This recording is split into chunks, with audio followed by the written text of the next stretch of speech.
Hey guys, it's Courtney. Today I'm going to be reviewing the watercolor pencils by ARTEZA, and I was sent the 72 pack here.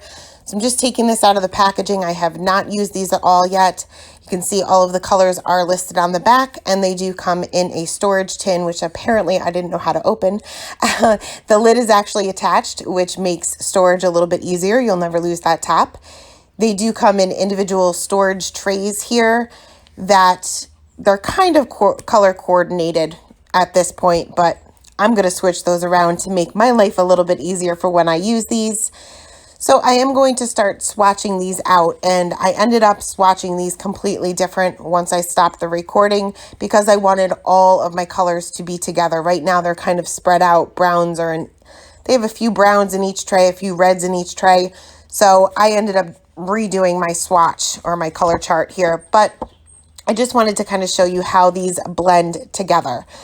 So I'm just scribbling down a little bit of the color onto the watercolor paper. And this is also ARTEZA watercolor paper, which I'm really liking.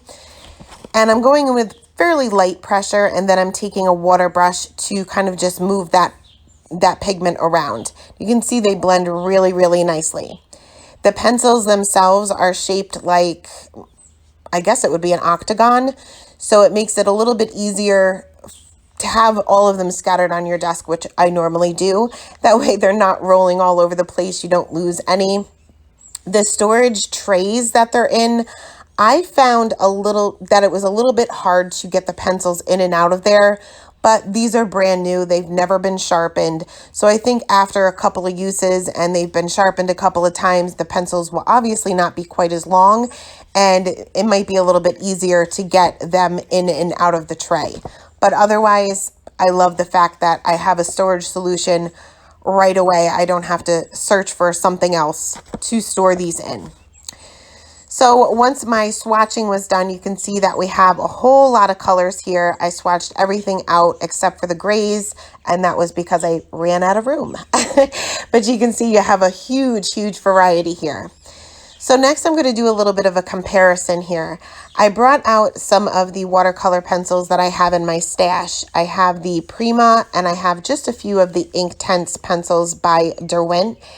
And I'm just going to do a couple of different techniques to kind of compare the three, see how they measure up against each other.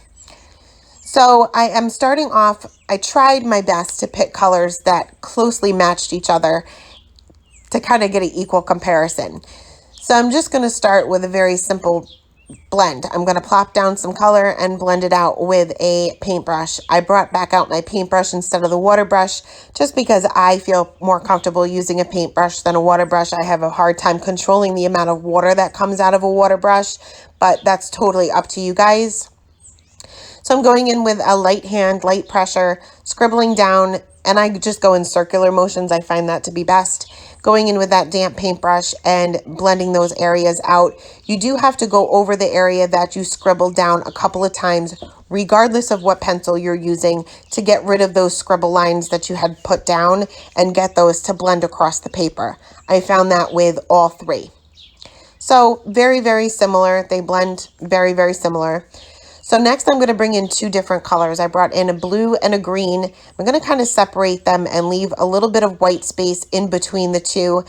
And I just want to see how they blend together as far as using two different colors go, because I like to add a lot of contrast in my coloring, as you guys probably know. So being able to use more than one pencil is going to be helpful for me.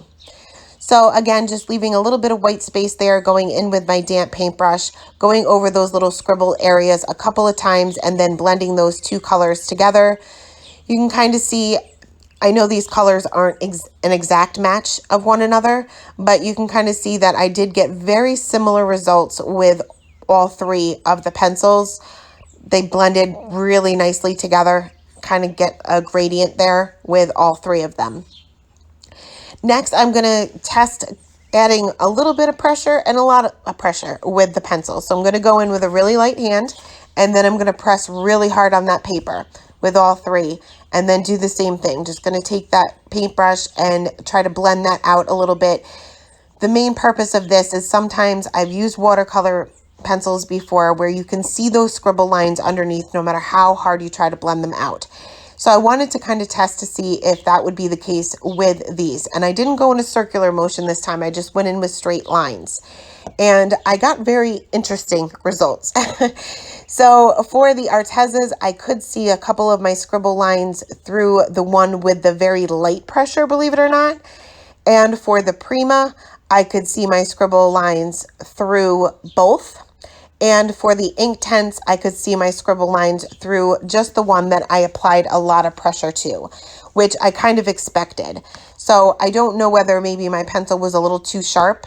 Whenever you're using watercolor pencils, it actually is helpful to not have such a sharp pencil because you will see those scribble lines.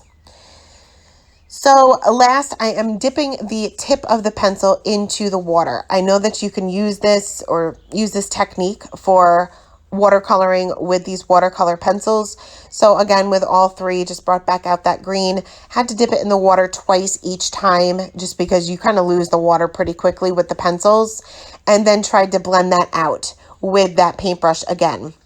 I got the same results for all three of them. You could see those scribble lines right through all three of them, especially the Inktense ones. So that technique is not something I prefer to use anyway, but I just wanted to show you guys just in case you were interested in it. So last, I wanted to test out how these remove with clean water if you make a coloring mistake or if you want to create a background. So I just dropped a little bit of water and dabbed that up with a paper towel, and it didn't really remove anything anywhere. So I went in with a little bit more water and just let that sit, and I'm just picking dry areas here. Let it sit for a minute or so and then dab that up. I did find the Inktense pencils picked up a little bit. The Prima didn't pick up at all, and the Arteza picked up beautifully. So let's go ahead and compare price. So for the Inktense pencils, the cheapest I could find was $95.99 for a 72 count on Amazon. That's $1.33 per pencil. For the Prima on Amazon, it's $14.38, and that's only a 12 count, so that makes it $119 per pencil. For the Arteza 72 count, it's $28.98 for 72 pencils. That's 40 cents per pencil, guys. Big, huge difference, and the results that I got, it's a no-brainer for me. That's it for me. Check out a video that I will link below using the pencils in a card project. Have a great day, guys. Bye.